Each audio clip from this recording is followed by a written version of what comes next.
We think of national cuisines and traditional dishes as things rooted in deep traditions, influenced by what the land has to offer, mixed with the impact of trade and contact with our neighbours through peace or war. All these factors working towards a slow collective effort to create national dishes and culinary traditions. But food can also be deeply political and a tool to mould the people. This is the story about how a political project orchestrated by the state aimed to create one unifying culinary culture and unite one people under one cuisine, and how one carefully crafted cookbook helped achieve this. What we consider national dishes today slowly evolved into what they are alongside the history of the country they belong to. For example, the Neapolitan pizza in Italy is the slow evolution of flatbread from the Middle East over centuries, combined with tomatoes which were introduced by the Spanish who brought them over from the Americas. Or the Yucatan dish cochinita pibil in Mexico.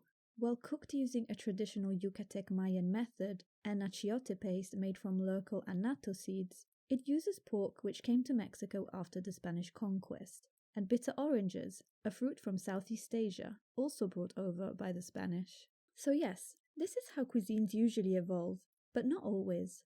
Sometimes cuisines are an intentional top-down, state-run project from politicians. One clear example of this is what happened in the Soviet Union. But to get to this point, we need to go back to when the Soviet Union was first established. When Lenin came to power, he needed to find a way to unify an empire made up of 15 republics, all with their own customs, traditions, and cuisines. At the same time, he wanted to get rid of traditional Russian values and ideology. This included getting rid of culinary traditions that clashed with the Soviet utilitarian approach to food and nutrition, such as home-cooked meals of pies, cabbage soups, foraged berries and mushrooms eaten by the peasants, as well as get rid of the excessive opulence of the wealthy, who ate caviar and meat.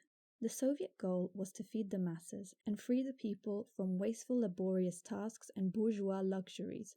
The state would take on the responsibility to feed the masses. To do so, state-run factory kitchens and state-run canteens were created to feed masses of workers across the country. The same foods were served across the entire Soviet Union, no matter if you were a worker in Russia, Ukraine, or Kazakhstan. These innovations were meant to liberate women from domestic labor and feed workers across the Soviet Union with nutritious meals.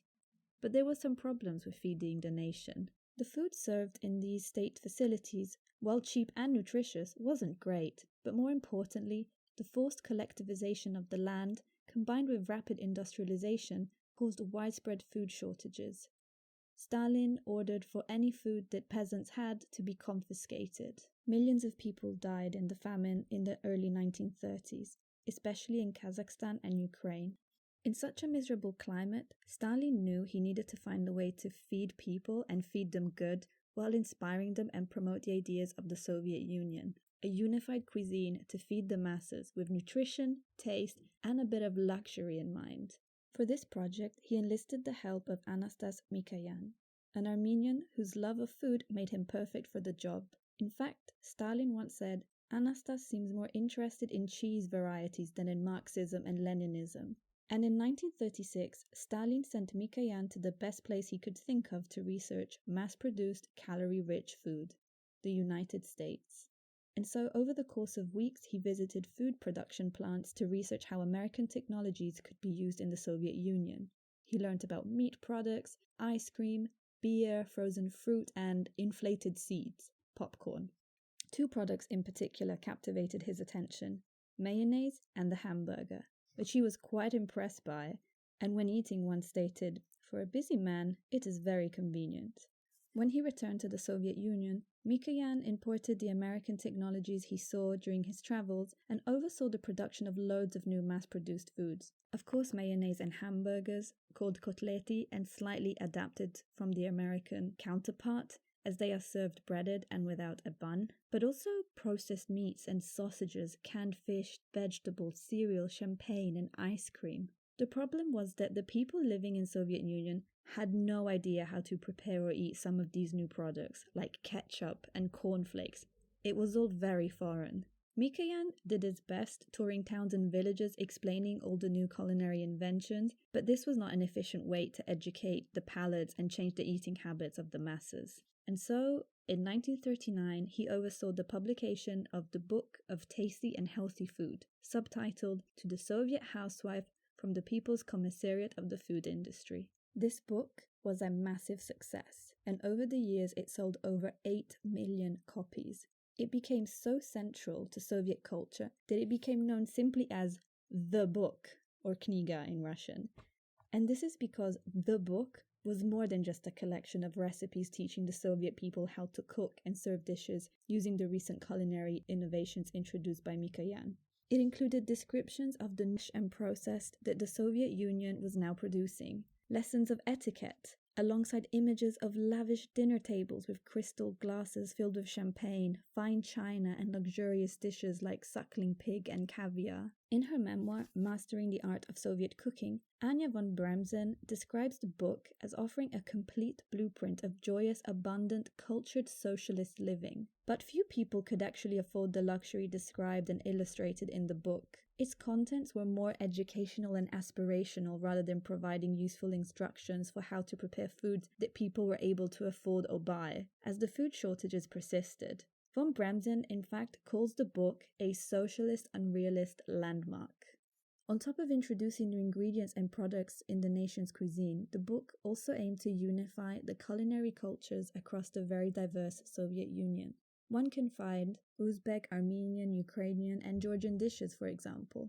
But the book very rarely tells the reader where these dishes originated from, making them blend into this all-encompassing new Soviet cuisine. After all, the goal was to unify people, not to point out the differences. The different reprints of the book also showed the shift in attitude towards other cultures too. While the first edition included American ketchup and cornflakes, French dishes, Jewish dishes, the 1952 version erased all of this as the country became more anti-Semitic and anti-West. In fact, the rise of anti-Western feelings combined with the closing of the borders led to a newfound appreciation for the diversity of flavors found within the borders of the Soviet Union. And there was a more outward celebration of this diversity. While the Soviet Union no longer exists, the influence of Mikoyan's food products and the book on former Soviet countries is still felt. Kotleti are still eaten across the country, and mayo is still a popular condiment. The book itself is also cherished. Many who emigrated from the Union took the book with them, and it is hefty. It's like 500 pages, so you know it meant something to them. And for people who stayed in ex-Soviet countries, they still cling on to their copy, storing it on the shelf like historic memorabilia. I think this is because the book was so much more than a cookbook. It was a guide to the fantasies of what the Soviet Union should be and should eat according to its leaders, with pages full of unobtainable dreams of abundance and variety for those who flick through them during times of food shortages. It is a true masterpiece of culinary propaganda that successfully changed the palates and food aspirations of an entire nation.